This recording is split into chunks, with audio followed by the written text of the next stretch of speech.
on camera. Great. Today is October 20th, 2025, and my name is James Otley. I'm a volunteer with Buckhead Heritage, and with me is Judith Vandiver, also with Buckhead Heritage, and Sue Verhoff, Director of Oral History and Genealogy at the Atlanta History Center. We're here today to record the oral history of Mr. Andrew Benator, who is a Buckhead native, an actor based in Atlanta, and the grandson of the developer of West Paces Ferry Shopping Center. We're honored to have you with us, Mr. Benator, and thank you for participating in this project. To begin, if you would please state your full name and year of your birth. Andrew Isaac Benator, 1971. Fantastic. Great. Really excited about this interview, and again, thanks for being with us. Since you're a Buckhead native, let's go ahead and just start with what street did you grow up on? I grew up on Mount Perrin Parkway. Okay. Off Mount Perrin Road, close to the country store. Gotcha. How was traffic back then? It was easy. I rode my bike every day after school from my house to the country store, which would be insane today. Right. But was not terrible then. That's great. Any memories you have of, I guess, playing with other kids in that neighborhood? How was it like growing up in that neighborhood? It was great. There was the Nemos, the Schwartzes, and the Slutskys, and we would play touch football every day after school. It was great. That's fantastic. Yeah. Great. What elementary school did you go to? I went to Montessori. Okay. First Montessori School of Atlanta on Long Island Drive. So nearby. Very close. Yeah. Very cool. Yeah. And so elementary school at the Montessori school, and then where did you go after that? Fourth grade, I went to Lovett. Okay. And I was at Lovett from fourth grade through ninth grade. Fantastic. Did you have a favorite teacher when you were there that you can think of? Not to put you on the spot. I would have to. Did you have a least favorite teacher? I'll tell you, the first teacher that comes to mind is my first teacher in fourth grade, Mr. Alexander. I think his name was James Alexander. That's right. And I remember him being a very kind man. Yeah, indeed. He's actually still in town, a successful real estate broker here in Atlanta. And just go ahead and share. We've connected and realized we were at Lovett at the same time in the same class. Yep.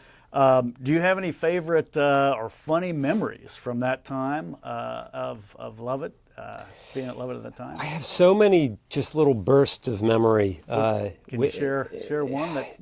Being on the playground. I remember, I guess in the middle school, there was a big asphalt playground where we would just run around and play foursquare and shoot baskets and stuff, and like boys over here and girls over there. Right. I just sort of remember being out there with with the kids I remember: Alex Hearn, Bates Madison, Bo Adams, J.T. King. That's great. A bunch of people. Yeah, very cool.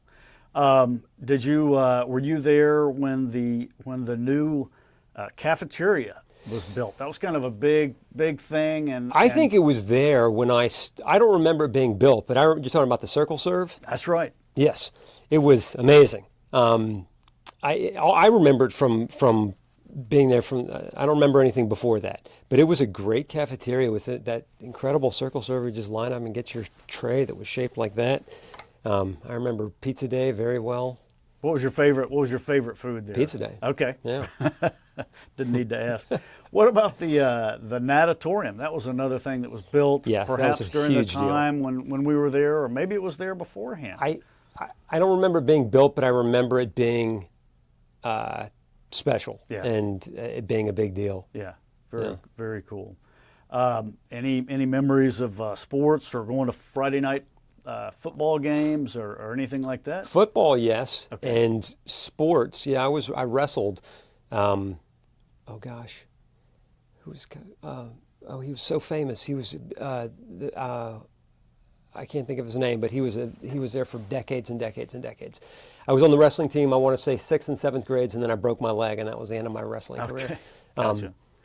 Did you do any acting when you were at Lovett? My first play was at Lovett. Fantastic. What was it? It was called Dark of the Moon. Okay. It was in 9th grade. Okay. And I was sort of done with wrestling, and my mom said, you should audition for this play. And I auditioned for it. I got cast in a role. I learned 3 chords. I played guitar and sang a song in the play.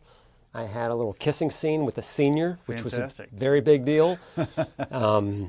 It was so much fun. It opened up a whole new world to me. That's awesome. Yeah. Were you there, and did you have any role in the? Remember those I'm going to say awful musicals that they forced us into, when we were in 5th grade.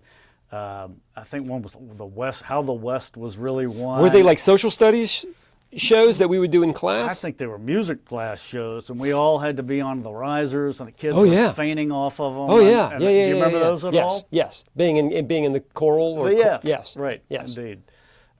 Okay, very very neat. Do you have any? Were there any other shows that you No, did? that was my last year at Lovett, and that was Okay. my first play that I auditioned for and was in. Fantastic. Yeah. Where did you go after Lovett? Pace Okay. Academy. Favorite teacher at Pace?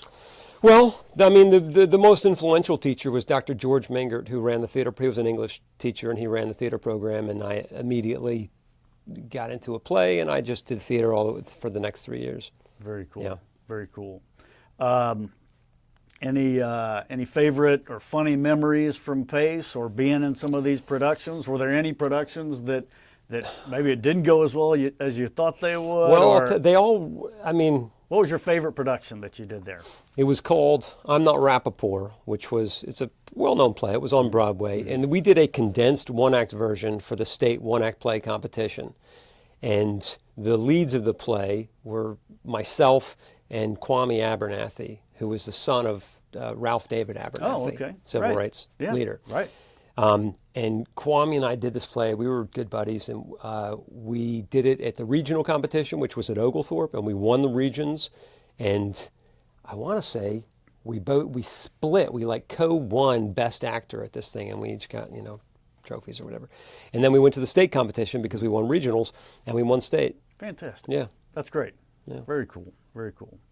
After Pace, where did you go to college? I went to Colgate University in upstate New York. Okay. And I was not, I knew that I would act in college.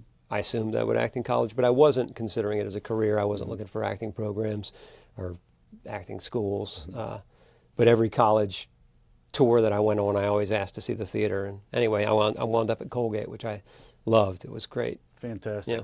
And after college, did you spend some time in San Francisco? Yes. Is it? So Okay. during college, I got very serious about acting, and I thought if I'm still serious about it when I'm a senior, I'll go to grad school. So I went to a very classical conservatory training program in San Francisco called American Conservatory Theater, Okay. and did a 2-year MFA program there. When did you come back to Atlanta? So after I stayed in San Francisco for a year and started working professionally. Okay. And then I moved to New York in 1996. Okay. Stayed in New York for 9 years working. Oh, wow. Okay. And then moved to Atlanta in 2005. Gotcha. 2005. One of the things that caught my eye was Stranger Things, filmed here in Atlanta. Do you have any memories or funny stories or challenges, or maybe even talking about some of the locations where they filmed that? Well, I filmed, so I'm the first person you see in Stranger Things. Okay. When in episode 1, scene 1, Okay. it's like lights up on this scientist running through hallways just looking terrified, and then he runs into an elevator and something takes him away. Okay. Something very scary happens and he's gone. Okay. And then I was in some flashback episodes later on. So everything I shot was in a studio. Okay. Just a big, warehouse type studio In Atlanta. in Atlanta. Okay. Yeah. Gotcha. The story of how I got the show was that I had not auditioned for it, and I was just asked to come in and read stage directions when the whole cast was getting together for the first time with the directors and the executives and everything. And I was going to read stage directions just to sort of help move the thing along. And they had asked for an actor to do this, not just like a PA. Right. So I did it, and we did several episodes, and the directors, or these twin brothers, they got very excited at the end. They were like, you were great. Thank you so much for doing this. We've already talked about it. We're finding a role for you in the show. We're putting you in the show. That's awesome. Yeah. And so I thought, all right, I'll believe that when I see it. Yeah. But then a few weeks later, I got an offer to play a role of like Winona, somebody's lawyer.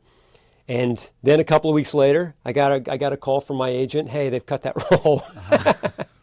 It's out. Yeah. But they asked if you would like to do this other scene.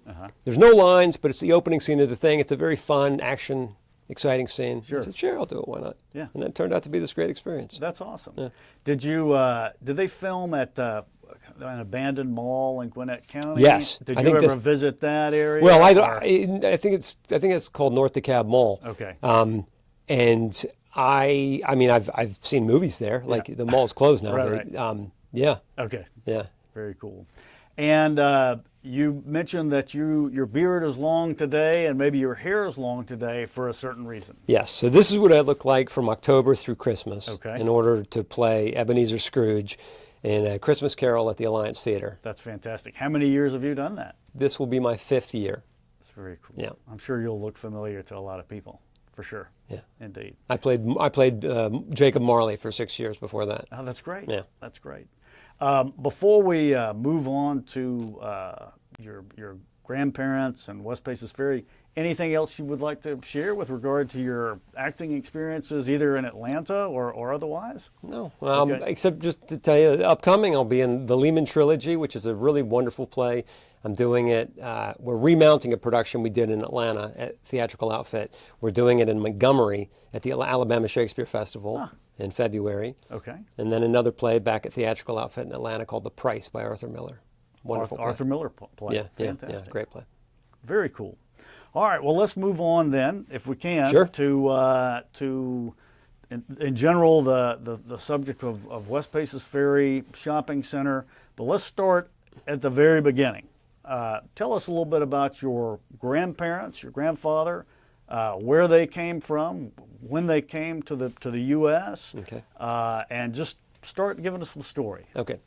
So the key figure here is my maternal grandfather, Edward Shetson.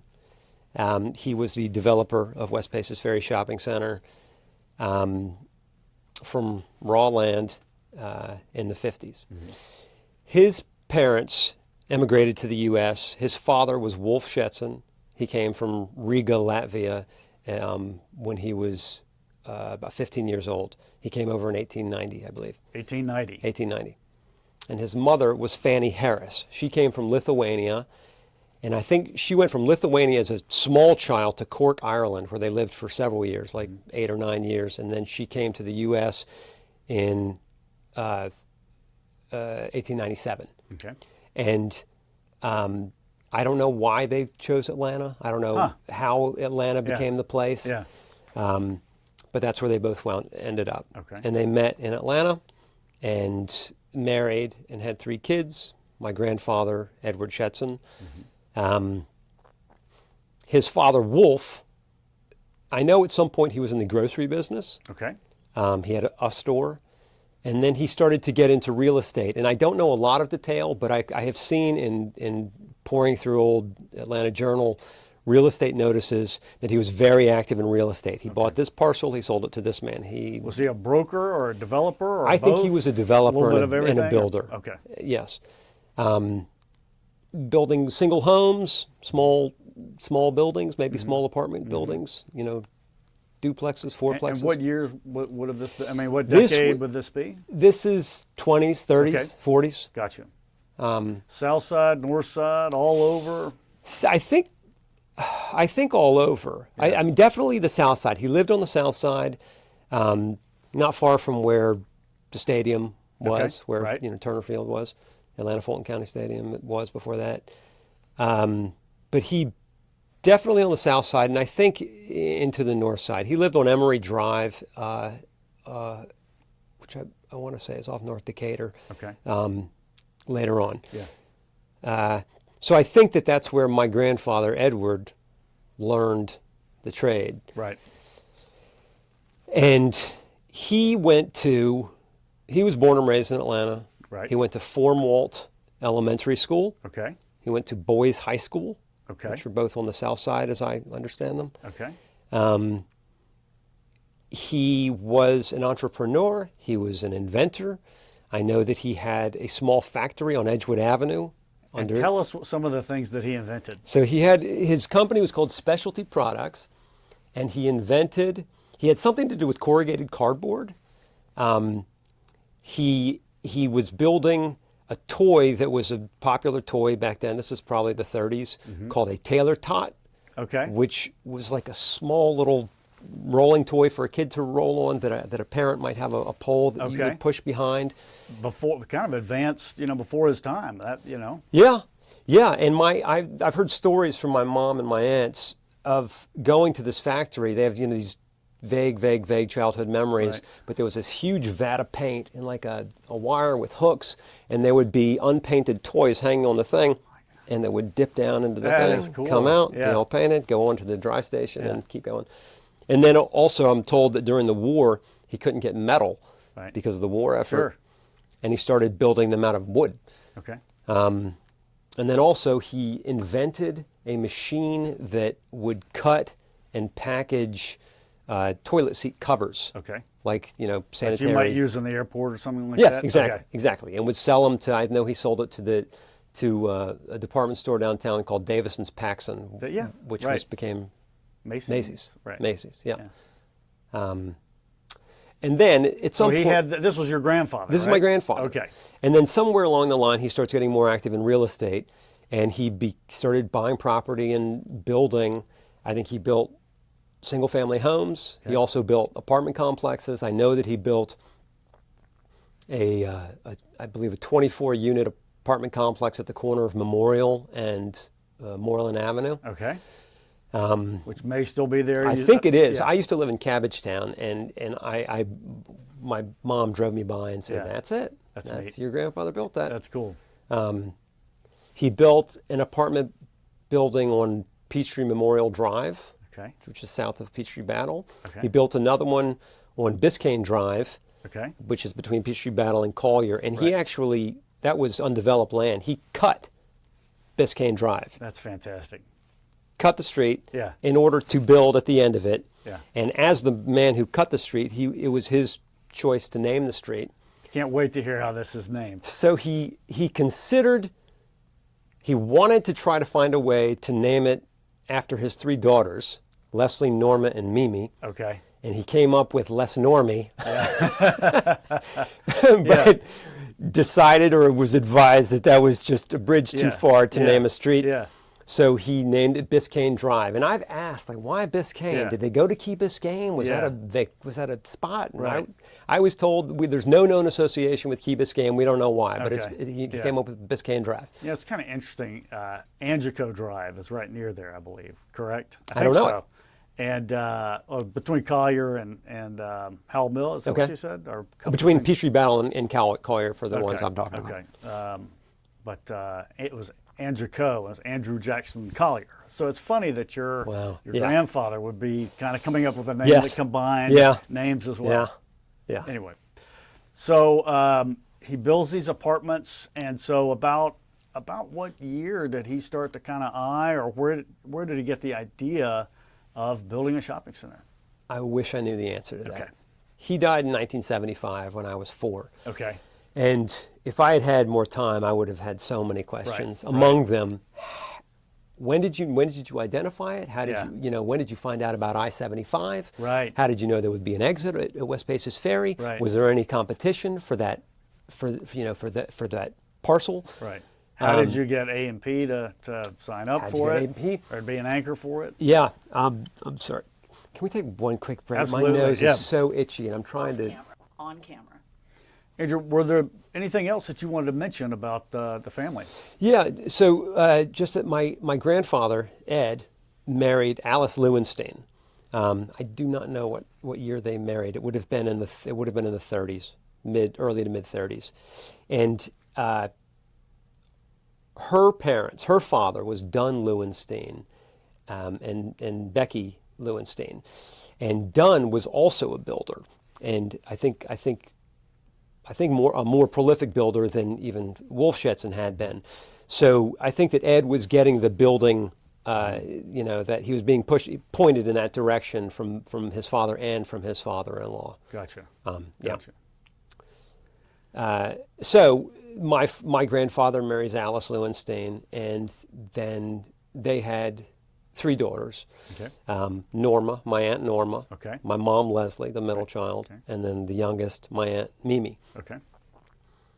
And he's doing all these apartment complexes, and he does the Biscayne Drive, which was a big one for him, as I understand it.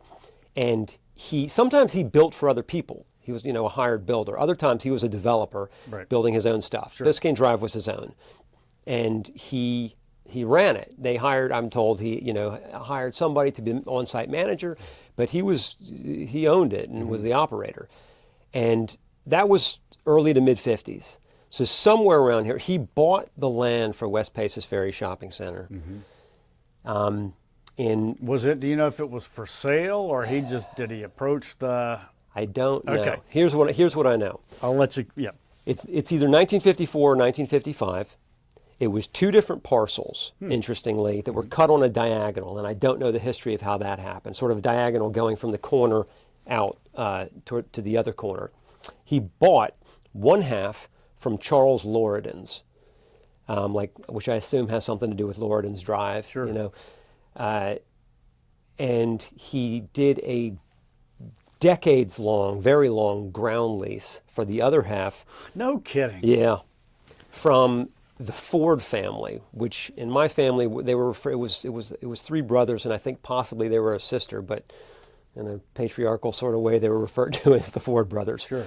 So, and that was a ground lease, and that was the corner. And now to do that, to get the money to do that, I know that he sold Biscayne Drive. There was an article in the Atlanta Journal about the sale of that property for $300,000. I was going to ask you if you knew what the. Yeah. And there's another article in 1955 announcing this upcoming shopping center, which was called in the newspaper the first shopping center in Northwest Atlanta. Okay. Because West Paces Ferry and US 41, what we call Northside Parkway, was kind of out there. Yeah. You had big mansions along West Paces Ferry, Right. but there was very little commerce out there. So this was a pretty big, bold idea, and the interstate system was under construction all through the 50s. So I-75 was still under construction. My understanding is that the connector in Midtown, downtown, that was built. But the stretch from Howell Mill to West Paces Ferry, I don't think was completed until 1957. Okay. So around when he's buying this in 54, 55, that is under construction. Not there yet. It's not there yet. Yeah. Coming, but it's not. It's coming. So he knows it's there. He knows it's on the other side of Northside Parkway. His Right. land's not going to be taken by eminent domain. There. Right. He must have known that there was going to be an exit on West Paces Ferry. Yeah. And he knew that the population of Atlanta was pushing north. There, big supermarkets were a fairly new thing. Right. And in order to get the money, I also know one of the first tenants was CNS Bank. That's funny because it looks like in the picture, and that it's not there. It's not there yet. Okay. See, so he went to, the president of CNS Bank was a man who was a very well-known man at the time named Mills B. Lane. Yeah. Yes. Yeah. And I don't know if he had a relationship, if that was his banker. I don't know if he had gotten a loan there before, but he went into Mr. Lane's office, Yeah. and it made a big impression on him that his desk was absolutely clear. There was not a piece of paper on it. Right. And he pitched him the idea of the shopping center, which I'm sure he was selling with the freeway and exit Right. and the whole thing. And he walked out with a loan. And Did he have A&P? that's what I would love to know. Okay. I would think you've got to have A&P in your Yeah. pocket in order to get that loan. Yeah. But I don't know that. Well, he helped. Mills Lane helped finance the Atlanta Fulton County Stadium before they had the Braves locked down. Is that right? For sure. Is that right? Right. So he might have done it without the A&P. Another interesting little fact from this article in 55 announcing the shopping center. So this Atlanta Journal article in 55 saying there's shopping center coming. It's the first shopping center in Northwest Atlanta. The architects were Heary and Heary, Yeah. were the architects for Atlanta Fulton County Stadium, Interesting. also for the Georgia Dome. Right. And this was in '55. It also announced who the leasing agent would be. Okay. I can't remember the name. I'm sorry. I don't. It said that there would be a supermarket. I did not believe that it said A&P. Interesting. The picture again. We'll reference this. The pictures, the fantastic pictures that you provided. Yeah. There is one that has a sign that says "Future Site" or A&P coming. Yes, it says A&P coming. You can see a car parked sort of on the property. That's my grandfather's car. That's great. And his handwriting with an arrow pointing to A&P site. Yeah. And the A&P, of course, is where Publix is now. Sure. So he got the loan. He sold Biscayne Drive. He starts building, and he built it. There are other pictures of like parcels built with huge gaps in between. Yeah. Tell us about that. He was building to suit as he got tenants. Okay. I'm sure there was some kind of a master plan for for the shape. I've seen some old blueprints that are not what wound up being built. Mm-hmm. So it was all subject to change as things went on. Yeah. But it's fascinating that he built. I mean, he'd get the tenant. Yeah. And he put like Gretchen's, I think maybe was Gretchen's is there early. Yeah, and then there's space, like raw land space. Yeah. And so it's kind of interesting to me that he'd put those up there and then was operating. Yeah. Was operating while continuing to build, filling in the gaps through into the '60s. Yeah. Interesting. Yeah. Yeah. So some of the early tenants were A&P, Right. Wender and Roberts, Yep. still there. Yep. Yeah. Thomas Barbershop, Yep. still there. CNS Bank, which is still there, became Nations Bank, then became Bank of America, but still there. Do they lease that site? I mean, do they build their own building and then They lease did. That was site? originally a very long ground lease for CNS. Okay. The sweetest of sweetheart deals for a long time, but you got that loan. Right. Exactly. Yeah. That may be your answer right there. Right. Yeah. But then that converted. Okay. The ground lease ended, and now they're just a conventional tenant. Okay. Yeah, and then there was down at the end where Starbucks is. I'm not sure if it's actually the Starbucks spot or if it's a little for what's next to it where Matthews and Hickory Chair are. A place called, on the sign it says McNeil, and I'm not sure what McNeil was. Okay. Yeah, so I grew up and here. And that became the public library at one point, right? Yes. Wasn't that a library at one point? The part that is the dry cleaner, Starbucks, Duxiana, that was all one spot, one address, one tenant. Okay. And that was originally the Atlanta Public Library. Okay. And then when the library moved up Northside Parkway, that became Oxford Bookstore. Golly. Which that was their second location, I think, after Peachtree Battle, which was it's amazing, wonderful bookstore. Yeah. And then Barnes and Noble kind of put an end to that. Yeah. And then Starbucks. Yeah. I definitely want to get into your memories of being there as a child. Before we do, though, did your aunts, do they have any stories that you could share that you remember about some of the early, that maybe your grandfather shared with them of some of the early challenges? Was it hard to get some of these tenants so far out, and you said it's kind of like the country almost, but so far out? Were there any challenges or any funny stories about the tenants? I just have these little snippets of stories that I heard over the years. There was a story, and I don't know who the tenant was, but a story that my grandfather, because he managed it. Yeah. So he built it and then managed it until. Was he there on site? He didn't have an office on site, but I'm sure. I mean, I assume he was there. It was freaking. His father-in-law had built his house. Was the builder for his house on Lanier Boulevard in Virginia Highlands. That's where he lived. Okay. That's where my mother and her sisters grew up. Okay. 1106 Lanier Boulevard. All right. So I guess he went from Lanier Boulevard up there as often as he needed to supervise the building. Yeah. Not on 75. Right. Yeah. Right. but yeah, I don't know. I mean, my impression is that it caught on pretty quickly. Yeah. That I'm sure A&P must have been just very welcome to all those homes along West Paces Ferry. Right. I would think that it was a hit. And I know Wender and Roberts had been downtown, so this was, and they had a soda fountain originally. Right. Yeah. There is a sign, not the big fascia sign, but if you're walking underneath the canopy in front of Wender and Roberts, there's a sign that says Wender and Roberts. And now it says, I don't know what it says right now, pharmacy something. But you can see, if you look hard, you can see the old letters that said soda fountain. That's fantastic. Yeah. I'm going to look for that the Yeah. next time I'm there. Yeah. Before we move on to your memories Yeah. and kind of more, memories of the 70s and 80s and things like that at the center, is there anything else that we didn't cover that you'd like to cover?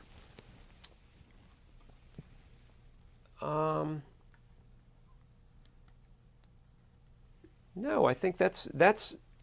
I wish that I knew that I wish I'd had a chance to do this with my grandfather. Sure. Because there's a lot of it. Don't we all, right? Yeah. A lot of detail has been lost to time, but Sure. But those are the broad strokes of the stories that I've heard Right. my whole life. Yeah, that's cool. So what are some of your first memories of being there? It sounds like you spent I was a there lot all the of time. So I went to Lovett, which was down the street, and then I went to Pace, which was down the street, and I was there all the time. I mean, we shopped at A&P. I got my hair cut at Tommy's. We went to, or Wender and Roberts. We had a house account at Wender and Roberts Right. where you just go in and charge something. Sure. Like, can you believe that was back a in the thing? day? Yeah. Yeah. Went to the library. Yeah. And I always knew. I didn't understand. I didn't see it from a big macro perspective, but I always knew that my grandfather had built this place, and my mom was very low key about, and my aunts were very low key about it. People, we didn't advertise that Right. that it was family owned, but I always had a very quiet, special relationship Yeah. to the property. Yeah. It was the shopping center. Like, that's what the words "the shopping center" in That's my what it family. meant to you? That's what that. That's Yeah. what that is. Sure. Do you remember and you've got a picture of it, but do you remember when the building, which is now the OK Cafe, was a gas station, and when that changed? Do you know if it was did it go? I don't remember, but did it go directly from gas station, rebuild it or renovate it directly to being OK Cafe? Was there something in the middle? There was another, and I don't know if they were attached, but there was a Russell Stover Candy that was out on the corner. There was the Texaco gas station, which Right. was there for a long time, Yeah. until the 70s, I think. Yeah. I And- remember that. I mean, this is your interview, not mine, but Yeah. I remember people would park their cars and just leave them in the parking lot with a for sale sign on right next to the Texaco because it was, Yeah. there wasn't as much traffic Yeah. back then. Yeah. There weren't as many people fighting for parking spaces. Yeah. I don't know if you remember, do you remember it being less crowded back in those days? Or It was definitely less. It was definitely less crowded in those days. By the time I was involved in it, it was very crowded. Yeah. And parking was tight. The permitting rules, the zoning rules about how many parking spaces you needed for this square footage, et cetera, changed over the years. Interesting. And the density increased so much, and more people started coming, so it just got more crowded. But I don't have a lot of specific memories about Texaco, but I know that there was a Russell Stover candy store. There was a realty store that I think at one time was Adair Realty, and then I think it was Ackerman Realty. On the corner? At the corner. Okay, in that building or I don't exactly know. I think that they were separate buildings. Okay. And they were small. They wouldn't have had a large footprint. yeah. But those were the things at the corner. Okay. And then when the gas station, I don't remember which went out first. Which. Well, I think vacated. the gas station. I mean, I think that building frame is the basis for OK Cafe, isn't it? Or hard It to well say? may be, because Okay. when the OK Cafe has expanded over the years, Right. you know, it started off quite small Yeah. and was successful. And I don't remember the year exactly, but early 80s, early mid 80s is when they came in. Okay. They expanded again Yeah. to have a pretty sizable footprint now. Sure. Probably you remember the was it Steve's ice cream? Oh yeah, Was Steve's, that a which big- became Goran's. Yeah. Yeah, where Willie's is was Steve's ice cream, which was this ice cream concept where this marble thing where they would take ice cream and flatten it out, and then you'd choose your candies and they'd put them in and wrap your candies in ice cream. It was great. And I don't know why it changed from Steve's to Goran's.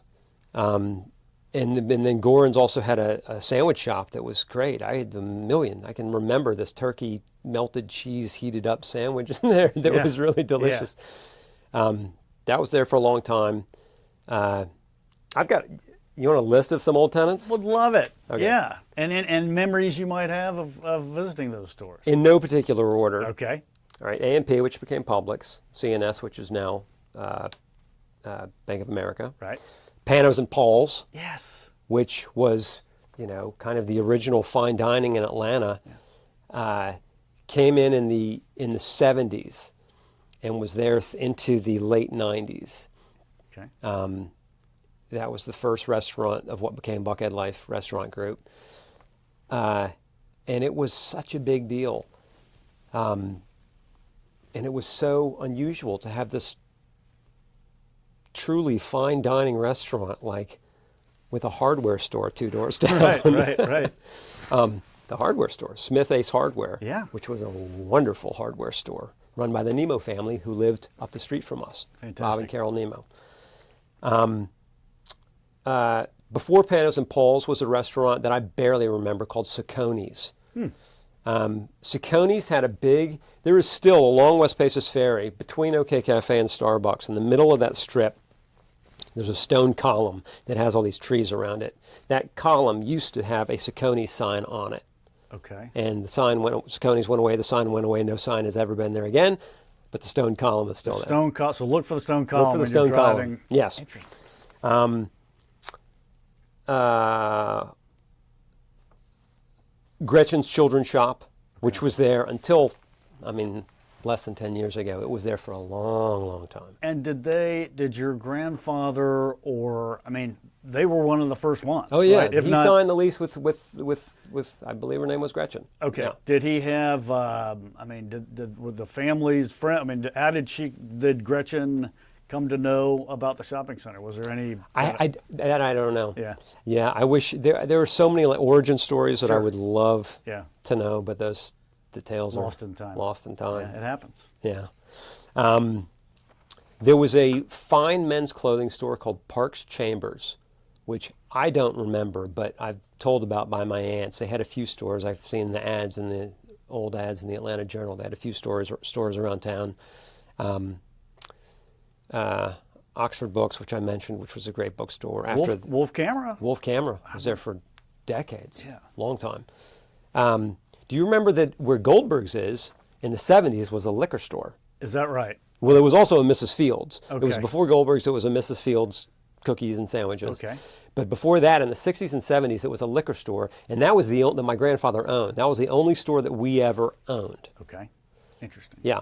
And there was a story about the reason he wanted to have a liquor store had something to do with the proximity to Cobb County, because Cobb County had been dry for a really long time. Right. And it wasn't dry at this time, but maybe there weren't many, and it was something to do with it would be a good location close Drive to Cobb County. traffic Yes. into the Yeah. shopping center. Yeah. In the liquor store, I remember my Aunt Norma managed it for a while when I was a kid, and I would go in there, and I remember some of the guys who worked there, and I would get these little tiny cans of grapefruit juice. And then in the office, there was a safe in the floor, like under a panel, like a secret panel, and then a combination safe that would swing open. How cool. As a kid? Yeah. So cool. That's cool now. I can, There was a store called Elmore's 5 and 10, okay. which sounds like it would have been a neat store. Yeah. The Russell Stover Candy. There was a women's clothing store called Tennis Lady, which I assume sold tennis and sporting clothes. There was a gift store called the Orient Express. There were a few different hair salon places. There was a place called Judy's Hairstyles. Okay. There was Rich's Bake Shop. So Rich's department store had No thing kidding. standalone bake shops Yeah. that would make cakes and cookies and those stuff. little cookies. Yeah, where I think not where part of where Willie's expanded into this other little sliver that used to be Pano's office, Okay. and that used to be Rich's Bake Shop.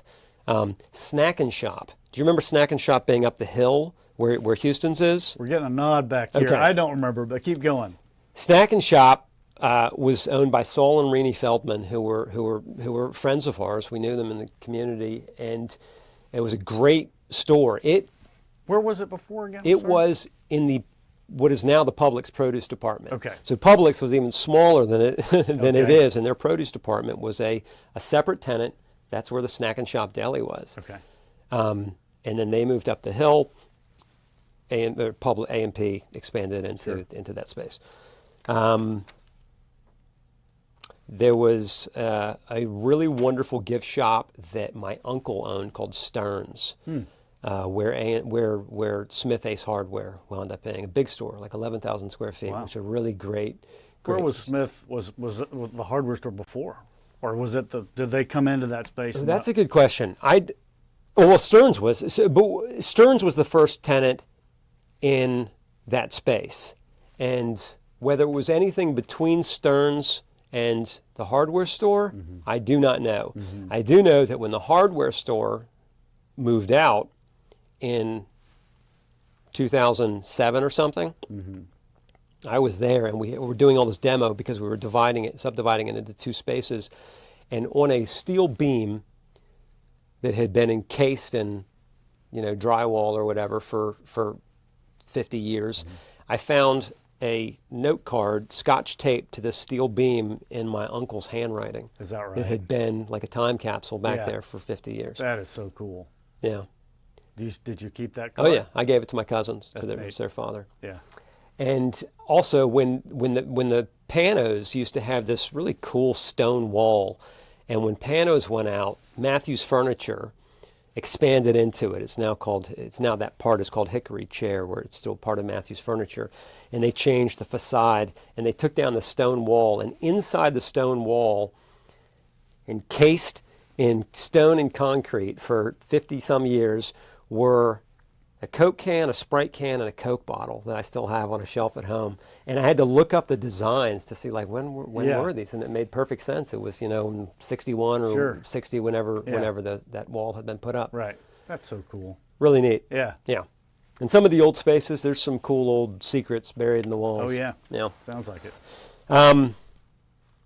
There was an old dentist shop called Woodward's Dentist Office. Gorn's Ice Cream we mentioned. Yeah. There was a store called Dean's. There was Pinkard Cleaners. There was Three Dog Bakery. That didn't last a terribly long time. It was like a Okay. bakery for your dogs, Oh really? making like really Yeah. high end bones and Yeah, treats. yeah. Probably might do better now. There was a place early on. You have the picture of attached to Gretchen's. What is now Optique was a store called Tally Ho Casuals, Okay. which I'll bet had some really cool men's clothing in Right. Right. there. There was a wig store back in the Really? day, yeah, called White's Wigs. Yeah, so those are some of the history Yeah. places. Very Yeah. cool. Let's see. We covered OK Cafe. Well, I've got a question. Did it ever? You said when he first developed it, part of it was a land lease, Yeah. or ground lease, Yes. and part of it was fee ownership. Did the lease ever convert to fee? We bought it out. You bought it out. Yeah. Yeah, Okay. in the 80s. Okay. Yeah, Yeah. Makes sense. made all the sense in the world. Yeah. Indeed. Yeah, Indeed. to sort of unify ownership of it. Yeah, Fantastic. yeah. Well, Andrew, are there any other items you'd like to talk about? Either your life, your experiences, and like I said, we talked about your being at the center and kind of have a reverence for it. Yeah. But I mean, are there any other, things you'd like to share about your life or about the center or your aunts or anybody else that we didn't cover? Just, I mentioned a little bit, but just to say that, so my grandfather, it's unusual to be family owned and operated for such a long time. My grandfather managed it until he died in 1975. Right. Then his wife, my grandmother Alice, who had really not been involved in it at all, Right. had to figure out with her daughters how to run it. Yeah. They ran it until she passed away in 1980. Okay. And then the three sisters started running it. And my whole childhood, I remember my mom saying, I've got a meeting. I got to go to a meeting. We're doing this, and then I've got a meeting. Yeah. And the meeting was meeting with her two sisters and sitting around one of their kitchen tables and going through whatever it was, repaving the lot or doing renegotiating a lease or new tenants coming in or what.